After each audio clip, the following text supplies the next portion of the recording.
के ना और उत्पन्न हो रहे ने, फलीभूत हो रहे ने। और संसार दे अंदर स्वर्ग समूह सुख निधान धर ध्या वही।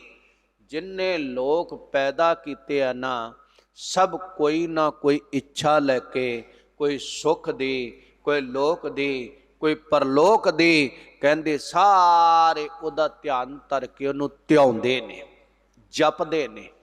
ते जिन्नू देवते भी जपदे ने, जिन्नू देवियां भी जपदियां ने, तेनू सिखा तेरे गुरु ने उहदा लड़ पकड़ाया है, तेनू उस संगत विच बिठाया है, तेनू उहदा जाप जपन वास्ते जोड़िया है कि आ जपिया कर। जिहदे दर दे ये भी सेवादार है, देवियां देवते भी, उहनू जप, उस परमात्मा नाल जुड़, उहदे मार्ग ते तुर। पूरन ब्रह्म सतगुर सावधान जान। भाई गुरदास साहब कहते ब्रह्म जेड़ा अकाल पुरख वैगुरु है, सारिया जगह ते पूरन रमिया होया है, ते उस सतगुर रूप होके जगत नूं जोड़न वास्ते, मार्ग ते तोरन वास्ते आया है। ते सावधानी दे नाल तू चल संसार विच। और सावधान ये होना बई जिधरों गुरु रोकदा रुकना, जिधर नूं तोरदा उधर संभल के चलना, किते पैर फिसल ना जावे, मन छलांग ला के किते होर पासे चला ना जावे, उधरों रुकना। गुर सिख शब्द सुरत ले बुलावई। फिर सावधान एकाग्र चित करके गुरु के सिख जेड़े आ शब्द दे विच अपनी सुरत नूं लिबलीन कर दे, जोड़दे ने, उस मार्ग ते तोरना करदे अपने आप नूं। क्योंकि सुरत दा मार्ग है, सुरत ने शब्द विच मिलना है ते जीव ने ईश्वर विच मिल जाना। जे सुरत शब्द विच नहीं ना जुड़ी ते कदे भी उन्ना चिर जिन्ना चिर सुरत शब्द विच नहीं लीन होई और जीव ईश्वर विच लीनता हासिल नहीं कर सकेगा। एकता हासिल करनी है। भाई गुरदास साहब अगले कवित दे द्वारा कृपा करदे ने। महाराज कहंदे बई जे तू उहनूं जपना है ना और उहदे नाल जुड़ना है ते उहनूं जप आराध तुद बिन दूजे किस सालाही। महाराज तेरे तो बगैर केड़ा दूजा है जिन्हों मैं सलाहां जपा। एको एक जपी मन माही। महाराज कहंदे इको नूं जप हिरदे विच आराध। महाराज कहंदे तुद बिन दूजा नाही कोए, तू करतार करह सो होए। तेरा जोर तेरी मन टेक, सदा सदा जप नानक एक उस एक नूं जप आराध तां पल्ले कुछ पैना ही। महाराज ने जो बचन कहे भाई साहब कहंदे रचना चरित्र चित्र बिसम बचित्रपन। रचना जेड़ी संसार दी रची, एदी चित्रकारी चित्री परमात्मा ने दी बनावट बनाई ते बड़ी बचित्र बड़ी सुंदरता वाली। मन हैरान हो जांदा एदी बनतर नूं तक तक के वेख वेख के। और सानू एक चीज़ दिसदी उहदे विच कई ने। असी दरखत दी फसल दी हरियावलता वेखदे आ ते जेड़े चित्रकारी करदे ना दरखतां दी बनाउंदे तस्वीरां, उन्हां नूं पुछ के देखिया जे वो कई वार आख दिंदे, वो कहंदे 10-10 12-12 रंग ने हरे ही। आपां नूं तां हुण हरियावलता एक ही दिसदी ना पत्तियां दी पौधिਆਂ दे। ते उन्हां नूं पुछ के देखो उन्हां दी नज़र ये बन गई, उन्हां नूं फर्क लगन लगा, वो उस तरह दे रंग भरन लगे, उन्हां दी बरीकी च नज़र गई। कहंदे बई परमात्मा ने बड़ी विचित्रता संसार दी चित्रकारी कीती ते मन हैरान हो जाता है। और परमात्मा तू ऐसा बंतर बनाउण वाला है, काहू सोना कोई कीनो एक ही अनेक है। केड़ी विचित्र और हैरानी वाली गल है सुंदरता च। कहंदे कि जिन्नी लुकाई बुनाई और कोहे नूं भी किसी वर्गा नहीं बनाया, सबना विच फर्क पा दिता। और परमात्मा ने कोई किसी वर्गा नहीं पैदा किया, सब दा जे किते चेहरा मिलता है ना ते सुभाअ नहीं मिलते। विचार नहीं मिलते, ख्याल नहीं मिलते। और कई बार पुत्रां दा सुभाव पिता वर्गा नहीं हुंदा ते उन्हां दा कारोबार धंधा जिहड़ी गल नूं पिता चाहुंदा हुंदा पुत्र नहीं चाहुंदे, वो नहीं करते। फर्क आ उन्हां दा सुभाव करके, कारोबार करके, विचार करके, ख्याल करके उन्हां दा फर्क पै जांदा है। प्रभु ने ऐसी बनतर बनाई है और कोई भी नहीं किसी वर्गा पैदा किया, सब वखरे वखरे इन्ना कुछ बनाया, फल फुल वखरे वखरे, उन्हां दे रस रंग वखरे वखरे और मनुख वखरे वखरे सुभावां वाले बना दिते ने। और एक परमात्मा ने अनेकता पैदा कर दी, नाना प्रकारी और संसार की रचना कर दी।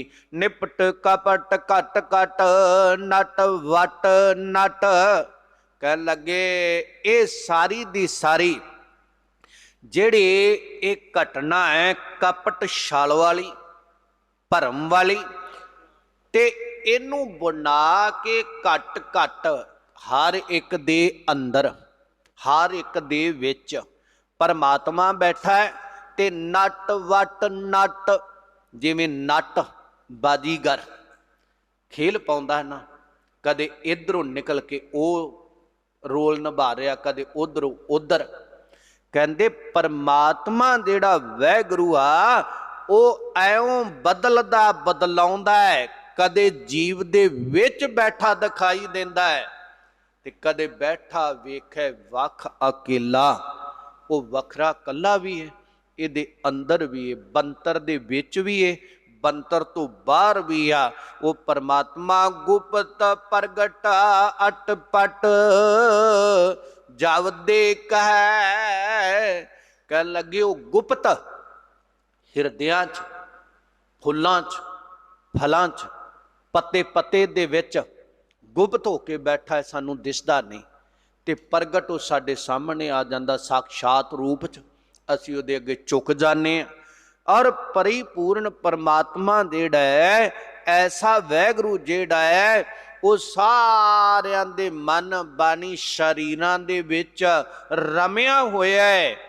ये सब कुछ करदा होया भाई गुरदास साहब कहंदे जब देख वो परमात्मा एक रूप है, अंदर भी है, सानू अपना चेतन अपनी आत्मा दिखाई नहीं देंदी, वो परमात्मा अंदर भी है और बाहर अस्थूल शरीर दीदा है, बाहर भी परमात्मा है, अंदर भी है बाहर भी है।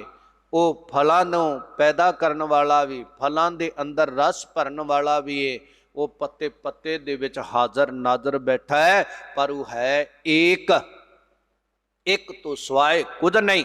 भाई साहब कहंदे दृष्ट सी दृष्ट ना दर्शन सो दर्श। भाई साहब कहंदे जिन्हों दृष्ट सी दृष्ट, जिन्हों दृष्टि परमात्मा आ गया, नदर परमात्मा आ गया, जिन्हें अपनी नदर नाल रब दा दीदार कर लिया, ओदी दृष्ट परमात्मा वाली बन गई, ओदा नदरिया परमात्मा वाला बन गया, ओदे अंदर परमात्मा प्रगट हो गया, ओदी नदर विच परमात्मा आ गया। जिन्हें अपने अंदर परमात्मा देख लिया, वो कण कण विच, जर्रे जर्रे विच बाहर भी परमात्मा दा दीदार करेगा। और कह लगे ऐसा ना दर्शन को दर्श, वो परिपूर्ण परमात्मा दा जेड़ा दर्शन है ना, वो दर्श, और वो इन्हां दीदियां नाल बाहरी तौर ते और वो नहीं हुंदा, क्योंकि अंदर दी भावना, अंदर दी भगती, अंदर दा प्रेम होवेगा। पहला अपने अंदर दिसन लगेगा तां बाहर दिसेगा। मेरी तरह हुंदा तां कदे लागे तेड़े नहीं। असीं कहने लिया खा जेड़े रब दीयां गल्लां करदा विखा दे। रब वेख्या जा सकदा है, विखाया नहीं जा सकदा। जिवें जीवन जिउया जा सकदा ना, आपां किसी नूं कहीए लिया अपनी जान जिहड़ी आ ना भी मैं ठोकर वजदी दुख आया वो मेरी जान निकलदी वो मैनूं विखा दे, ते कोई है जिहड़ा वो जान विखा सके? परमात्मा है और ये देखा जा सकता, उसका आनंद माणिया जा सकता है। अभ्यास अपना अपना है। एक नास्तिक ये गल कहे तो प्यारे उन्होंने दिखाया नहीं जा सकता। अभ्यास एक ने बड़ी मुशक्कत घाली आ, बड़ा सिमरन, बड़े परहेज करके परमात्मा नूं अंदरों प्रगट किया है। ते एक मैला कुचैला जीवन, मैले कुचैले विचार लैके बैठा है, उन्होंने किवें दीदार हो जाए, उहदे भांडे विच किवें प्रगट हो जाए, उन्होंने भांडा साफ करना पवेगा, उस मर्यादा विच आउणा पवेगा, तां बख्शिश दात पएगी। और कहंदे वो जिहड़ा है दृष्ट तो रहत हो जांदा, और बचन सो बचन, फिर ओदी नदर बन जाती है। जदों नदरी वो आउंदा है, नदरिया ओदे वाला, ते फिर जदों बोलदियां और ओदी उस्तत करदियां ओदी कृपा वरसदी है, फिर सो बचन वो बचन हो जाते हैं, बोल ओदे हो जाते हैं। परमात्मा वाले परमात्मा दा वासा हो गया, और परमात्मा वाले बोल बोलन लग पिया है। हुण बोल परमात्मा दे ना सुरत समेक है, कहंदे होर दूजे बचन नहीं, दुरबचन नहीं बोलता।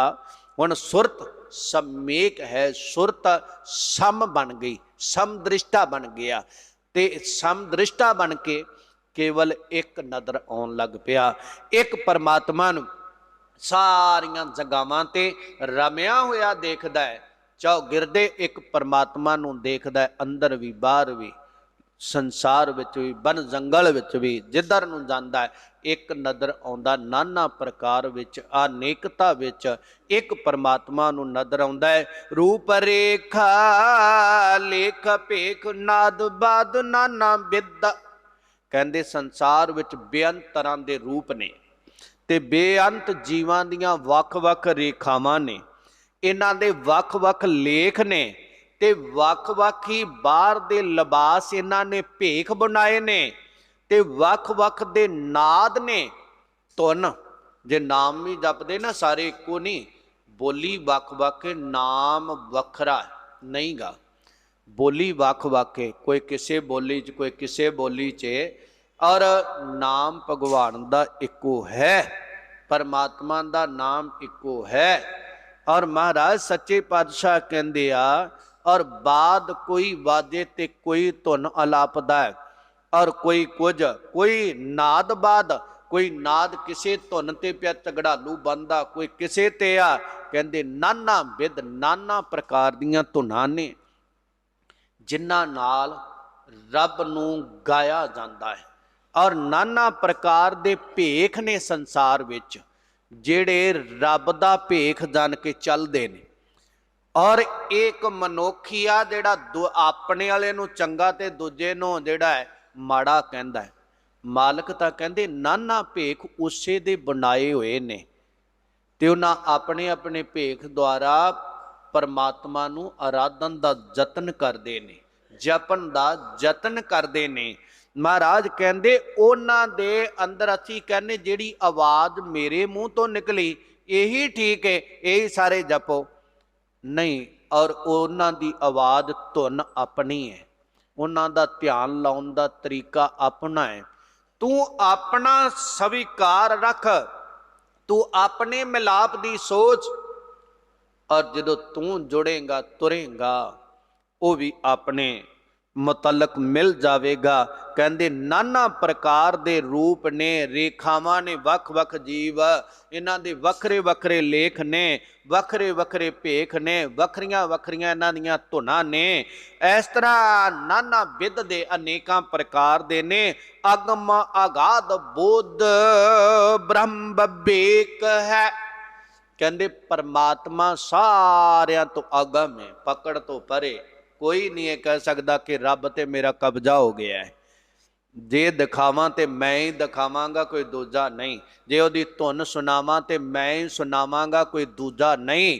कहंदे नहीं, वो अगम है, मन की गमता तो, इंद्रियां की पहुंच तो अपहुंच परे हो गया है। आगाध बोध, ओदा बोध जेड़ा ज्ञान है आगाध है, अगे तो अगे, अगे तो अगे, किसी नूं मुकम्मल रूप च प्राप्त नहीं। अपना मार्ग देखने लिए दे कोल लैट है चलने लिए, पर यह आखे कि सारे जहान की रोशनी मेरे कोल, यह गलत हो जाएगा। तू मंजिल ते पहुंचना है, तेरे पहुंचने वास्ते तेरे कोल रोशनी है, ਤੇ ਆਪਣੇ ਘਰ ਨੂੰ ਰੋਸ਼ਨਾਉਣ ਵਾਸਤੇ ਤੇਰੇ ਕੋਲ ਰੌਸ਼ਨੀ ਹੈ। ਤੂੰ ਕਹੇ ਮੈਂ ਪੂਰੇ ਬ੍ਰਹਿਮੰਡ ਨੂੰ ਇਹੀ ਰੌਸ਼ਨੀ ਆ, ਔਰ ਜਿਹੜੀ ਮੇਰੇ ਘਰ ਵਿੱਚ ਹੈ ਤੇ ਪੂਰੇ ਬ੍ਰਹਿਮੰਡ ਨੂੰ ਮੈਂ ਹੀ ਦੇਵਾਂਗਾ। ਕਹਿੰਦੇ ਨਹੀਂ, ਉਹ ਸਾਰਿਆਂ ਤੱਕ ਪਰਮਾਤਮਾ ਨੇ ਪਹੁੰਚਾਈ। ਇਹ ਵੱਖਰੀ ਗੱਲ ਕਿਸੇ ਨੇ ਪ੍ਰਗਟ ਕਰ ਲਈ, ਕਿਸੇ ਨੇ ਨਹੀਂ। ਤੂੰ ਆਪਣੇ ਘਰ ਨੂੰ ਰੁਸ਼ਨਾ, ਆਪਣੇ ਘਰ ਦਾ ਹਨੇਰਾ ਦੂਰ ਕਰ। ਸਜਣਾ ਤੇਰਾ ਆਪਣਾ ਢੰਗ, ਉਹਦਾ ਆਪਣਾ ਢੰਗ ਆ, ਉਹਦੇ ਵੱਲ ਨੂੰ ਤੁਰ। ਮਹਾਰਾਜ ਕਹਿੰਦੇ ਪਰ ਬ੍ਰਹਮ ਜਿਹੜਾ ਹੈ ਨਾ, ਉਹ ਦੋ ਨਹੀਂ ਬਿਬ ਏਕ ਹੈ, ਉਹ ਇੱਕ ਹੈ। ਉਹਦੇ ਜਲਾਉਣ ਦਾ, ਪ੍ਰਗਟ ਕਰਨ ਦਾ ਤਰੀਕਾ ਵੱਖਰਾ ਹੋ ਸਕਦਾ ਹੈ। ਉਹ ਪਰਮਾਤਮਾ ਇੱਕ ਆ, ਤੇ ਉਸ ਪਰਮਾਤਮਾ ਦੀ ਔਰ ਗੁਰਮਤ ਨੇ ਸਾਧ ਸੰਗਤ ਕਈ। ਭਾਈ ਗੁਰਦਾਸ ਸਾਹਿਬ ਕਹਿੰਦੇ ਗੁਰੂ ਕੇ ਸਿੱਖੋ, ਤੁਹਾਨੂੰ ਮਿਲਣਾ ਹੈ ਤੁਹਾਡੇ ਨਾਲ, ਔਰ ਪਰਮਾਤਮਾ ਦੀਆਂ ਗੱਲਾਂ ਬਾਤਾਂ ਆਉਣੀਆਂ ਉਹ ਸਾਧ ਸੰਗਤ ਜੀ। ਸਾਧ ਸੰਗਤ ਵਿੱਚ ਆਇਆ ਕਰੋ, ਸਾਧ ਸੰਗਤ ਦੀ ਸੇਵਾ ਕਰਿਆ ਕਰੋ, ਗੁਰੂ ਬਾਣੀ ਪੜੋ। ਗੁਰੂ ਤੁਹਾਡਾ ਜੋ ਉਪਦੇਸ਼ ਦਿੰਦਾ ਹੈ, ਤੁਹਾਡਾ ਗੁਰੂ ਜਿਹੜਾ ਤੁਹਾਨੂੰ ਮਾਰਗ ਦੱਸ ਕੇ ਗਿਆ ਹੈ, ਉਹਦੇ ਤੇ ਤੁਰੋ, ਜੁੜੋ, ਚੱਲੋ, ਅੱਗੇ ਨੂੰ ਵਧੋ ਤੇ ਉਹਦੀਆਂ ਬਖਸ਼ਿਸ਼ਾਂ ਪ੍ਰਾਪਤ ਕਰੋ। ਇਹ ਜਿਹੜਾ ਤੁਹਾਨੂੰ ਸਮਾਂ ਪ੍ਰਾਪਤ ਹੋਇਆ ਹੈ ਨਾ, ਭਾਈ ਗੁਰਦਾਸ ਸਾਹਿਬ ਕਹਿੰਦੇ ਦੇਵਤਿਆਂ ਨੂੰ ਨਹੀਂ ਜੇ ਹੋਇਆ, ਇਹ ਦੇਵੀਆਂ ਨੂੰ ਪ੍ਰਾਪਤ ਨਹੀਂ ਜੇ ਹੋਇਆ। ਸਤ ਸੰਗਤ ਮਿਲ ਗਈ, ਸਤਿਗੁਰੂ ਦੇ ਨਜ਼ਦੀਕ ਆ ਗਏ ਹੋ, ਤੁਹਾਡੇ ਕੋਲ ਸਮਾਂ, ਸਰੀਰ, ਸੋਚ, ਸਮਝੇ ਉਹਦਾ ਰੂਪ ਹੋ ਜਾਵੋਗੇ ਉਹਨਾਂ ਕੋਲ। ਔਰ ਜਿਹੜਾ ਵਿਕਸਿਤ ਮਨਤਾ ਹੈ, ਨਾ ਉਹਨਾਂ ਕੋਲ ਸਮਾਂ ਹੈ, ਨਾ ਉਹਨਾਂ ਕੋਲ ਸਰੀਰ ਹੈ। ਉਹਨਾਂ ਨੂੰ ਮੁਕਤ ਹੋਣ ਲਈ ਦੇਵੀਆਂ ਦੇਵਤੇ ਇੱਕ ਜੋਨੀ ਆ, ਦੇਵਤੇ ਦੈਂਤ ਵੀ ਇੱਕ ਜੋਨੀ ਹੈ, ਮਨੁੱਖ ਵੀ ਇੱਕ ਜੋਨੀ ਆ। ਉਹਨਾਂ ਨੂੰ ਉਸ ਜੋਨੀ ਚੋਂ ਪਹਿਲਾਂ ਮਨੁੱਖਾ ਸਰੀਰ ਧਾਰਨ ਕਰਨਾ ਪਵੇਗਾ, ਉਸ ਤੋਂ ਬਾਅਦ ਜਪ ਕੇ ਸੇਵਾ ਸਿਮਰਨ ਕਰਕੇ ਇਹਦੇ ਤੋਂ ਅੱਗੇ ਬ੍ਰਹਮ ਵਿੱਚ ਲੀਨਤਾ ਹੋਣੀ ਹੈ, ਫਿਰ ਆਵਾਗਮਨ ਮੁੱਕਣਾ ਹੈ। ਉਹ ਅਜੇ ਜੂਨੀ ਵਿੱਚ ਅਜੇ ਮਨੁੱਖਾਂ ਨਾਲੋਂ ਦੇਵਤੇ ਪਿੱਛੇ ਨੇ, ਔਰ ਪਿੱਛੇ ਰਹਿ ਗਏ, ਪਛੜ ਗਏ ਨੇ। ਇਸ